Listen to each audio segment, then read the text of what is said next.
Chegamos na aula em que eu queria que você soubesse um pouquinho mais sobre a motivação. O nome dessa aula é Como Ter Motivação Todos os Dias. E nela estarão aquelas diretrizes mais interessantes sobre como manter a sua motivação. A disciplina, ela é essencial porque ela é diretamente ligada a uma regra. A gente falou sobre isso na aula passada.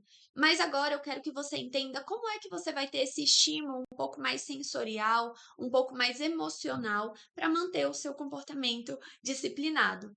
Uma coisa sempre influencia a outra. O que você pensa vai influenciar em como você se sente, que também vai influenciar no seu comportamento.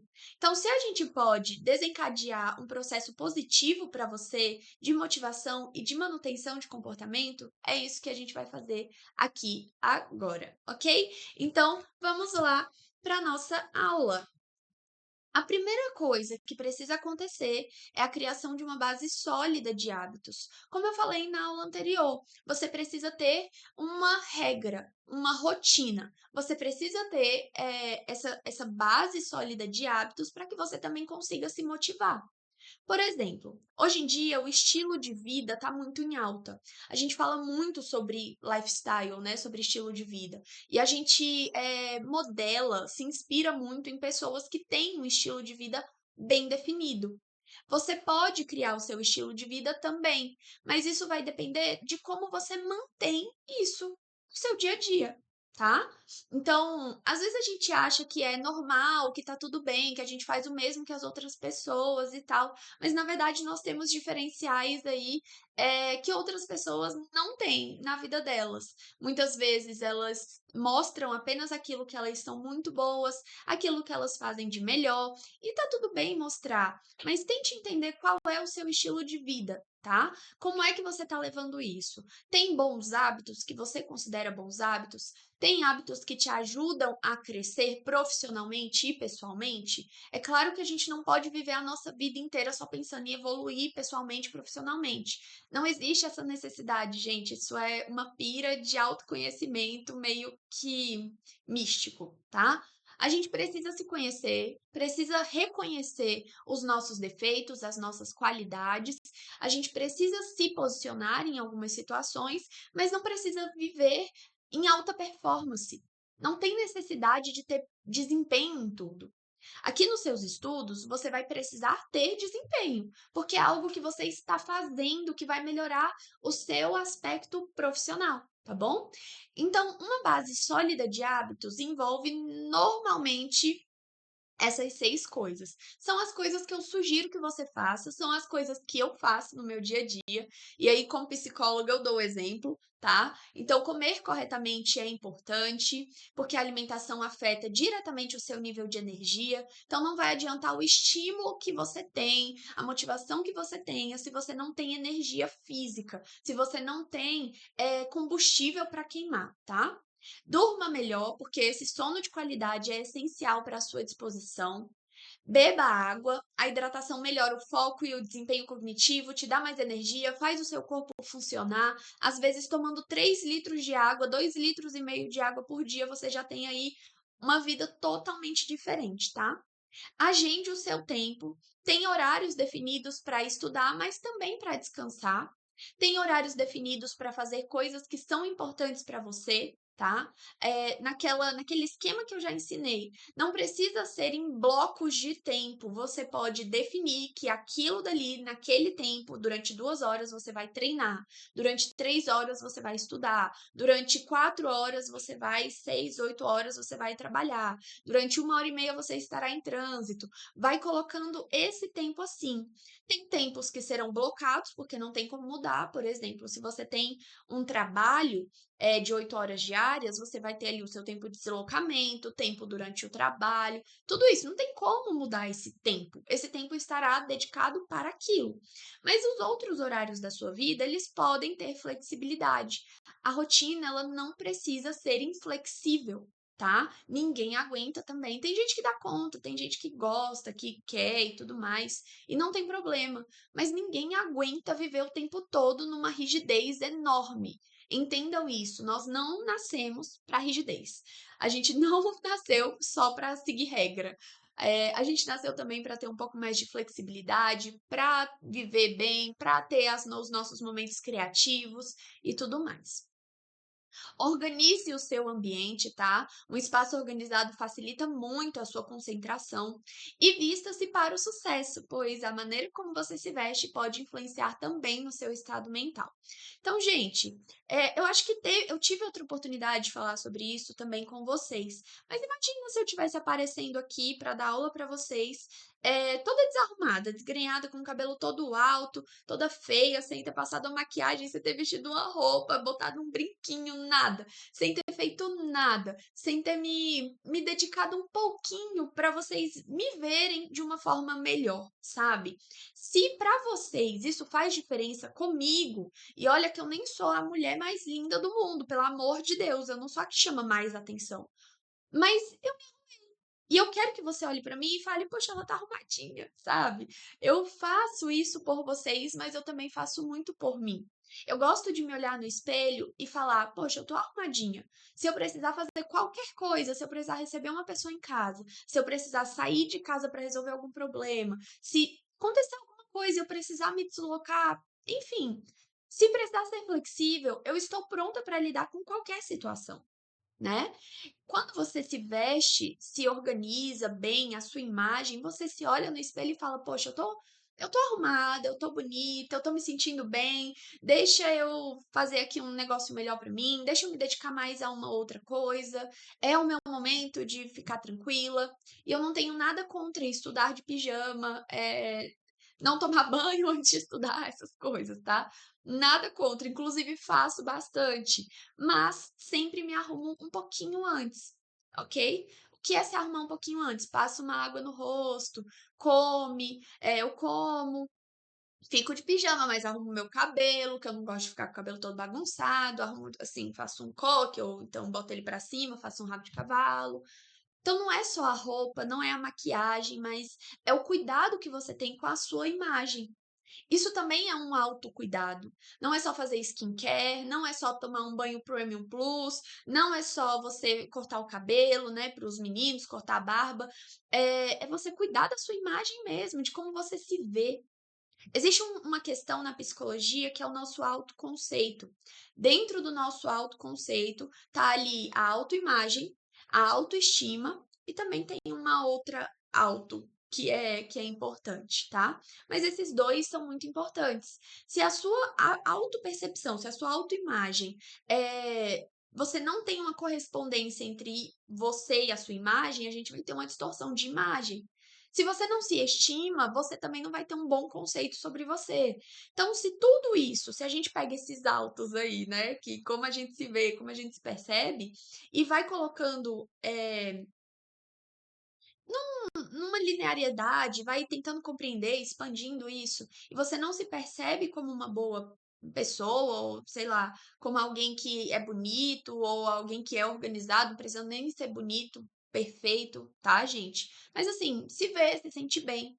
Se sentir bem vai fazer você ter mais motivação no seu dia para lidar com mais problemas. Às vezes você pode até começar a lidar com problemas, difíceis que você acreditava que não conseguia lidar, só porque você cuidou um pouquinho da sua imagem.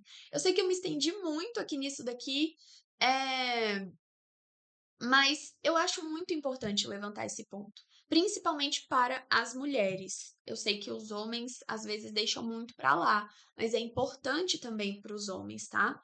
As mulheres, meninas, mulheres, mantenham seu autocuidado em dia, é importante também, tá? Homens, mantenham o autocuidado de vocês em dia, também é importante. Não abandonem a vida de vocês, não vale a pena, ok?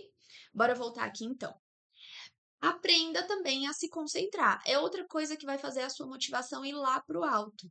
Porque a concentração é uma habilidade que pode ser desenvolvida. Isso não é uma habilidade inata. As pessoas não nascem, algumas concentradas e outras desconcentradas. A gente aprende a se concentrar. tá? Pratique manter o foco por períodos progressivamente mais longos e crie uma rotina de estudo que respeite os seus limites, mas também te desafie. Aprender a ficar sentado e concentrado por mais tempo é um fator muito importante para melhorar a sua motivação.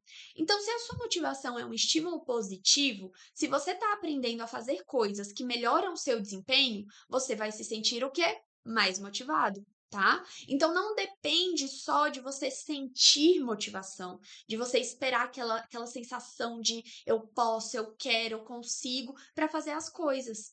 Se você faz e reconhece que está fazendo e reconhece o quão bom isso também motiva. Então não espere a motivação vir de fora. Não espere todas essas circunstâncias acontecerem de fora para dentro. De dentro para fora também funciona. É um caminho de autoconhecimento que pode ser um pouco assim, difícil, tortuoso, mas é completamente possível, tá bom? A motivação também tem um componente genético muito importante, tá? Algumas pessoas nascem mais motivadas do que outras. Aqui a gente tem uma questão inata mesmo, de personalidade, de característica genética. A família é mais motivada, os pais são mais assim orientados para a ação. Então isso ajuda muito a pessoa a ter uma personalidade equilibrada dentro disso, tá? Então, se você nasceu com menos motivação intrínseca, é muito possível aprender a se motivar, tá?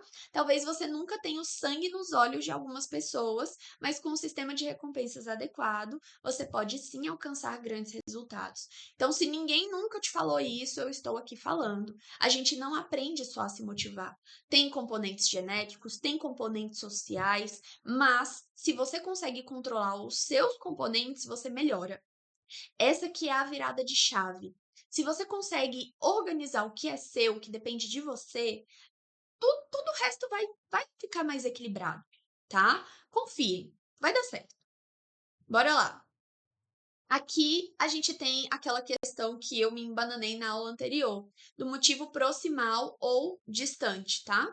Então a motivação ela é impulsionada por dois fatores. Você está fugindo de um problema ou está ganhando uma recompensa. A recompensa do concurseiro geralmente é distante e incerta, o que pode dificultar a sua motivação constante, a sua motivação diária ou semanal, algo mais próximo. Para vencer isso, você precisa criar motivos proximais, não deixar aquele motivo só de eu tenho que passar na prova, eu quero ser aprovada, eu quero que lá no futuro eu tenha uma casa XYZ, que não seja só aquilo, mas que você olhe todos os dias e fale assim: hoje, ter feito essas questões, ter estudado esse material, foi o motivo para que daqui a 1 ano, 2 anos, eu esteja empossada num cargo, eu esteja recebendo um bom salário e cuidando da minha vida. Então, ter feito essas questões, ter errado questões, ter acertado questões é um motivo que me leva a conquistar algo maior, tá bom? Então, para vencer isso, crie esses motivos próximos. Por exemplo, você pode se desafiar. Eu posso aprender o conteúdo mais rápido, eu posso responder mais questões, eu posso acertar mais questões, eu posso querer sentir mais confiança em tal coisa, e para isso eu vou precisar treinar. Então, gente, saiam da ideia de que se sentir confiante, de que ter motivação, isso é algo que acontece, que é uma emoção. O seu cérebro não produz essas emoções. Eu já falei, as emoções, elas são única e exclusivamente reações fisiológicas. O sentimento é algo que você interpreta. O sentir é interpretado. A alegria, a raiva, o medo, a ansiedade, a tristeza, a inveja, tudo isso é produzido na sua cabeça, tá? E tem motivos. Ou é porque você não tem algo, ou é porque você tem, ou é porque tá te faltando alguma coisa, ou é porque você tem demais, ou é porque sempre tem um motivo assim para uma emoção acontecer. Para as emoções acontecerem, os sentimentos são diferentes. Os sentimentos são interpretações. Os sentimentos muitas vezes são pensamentos, tá? Eu não vou me aprofundar nisso, senão a gente leva aqui 28 dias falando só da mesma coisa. Bom, e você é o seu maior inimigo. Se você quer ter motivação, compare-se consigo mesmo. Vença a si mesmo. Todos os dias. É uma vitória você contra você fazendo alguma coisa. Se você de ontem não conseguiu acertar 10 questões, o de hoje vai acertar 9. entendeu? Talvez não tenha acertado 10, talvez tenha acertado 8. Hoje você vai acertar 9. Não conseguiu 9, amanhã você vai acertar 9. Não conseguiu 9, depois de amanhã você vai acertar 9. Aí conseguiu 9, aí você vai focar no 10. Deu para entender? É só você e você. Então, o maior desafio que as pessoas têm em se manterem motivadas é ser assim mesmo. Cada dia é uma batalha contra a procrastinação, contra o desânimo, a falta de foco, contra fatores externos. Ao criar o seu sistema de recompensas, definir os seus motivos próximos e estabelecer hábitos saudáveis, você pode superar esses obstáculos e alcançar o sucesso. Aquele sucesso que vai ser seu, intrínseco. Então, a motivação, para ela funcionar bem, ela precisa ser intrínseca, ela precisa ser sua. Motivações externas funcionam, mas nem sempre elas são úteis, tá? Quando você se ampara só no externo, você não tem aquela sensação de que tá fazendo algo por você. Você sempre vai ter a sensação de que tá fazendo algo por alguém. Então tenha o seu motivo. Use das motivações externas, das pessoas que querem te ajudar, te apoiar, te amparar, para você manter esse comportamento aí, essa atitude, esse sentimento mais elevado, ok? Espero que vocês tenham gostado da nossa aula e nos vemos na próxima. Um beijo!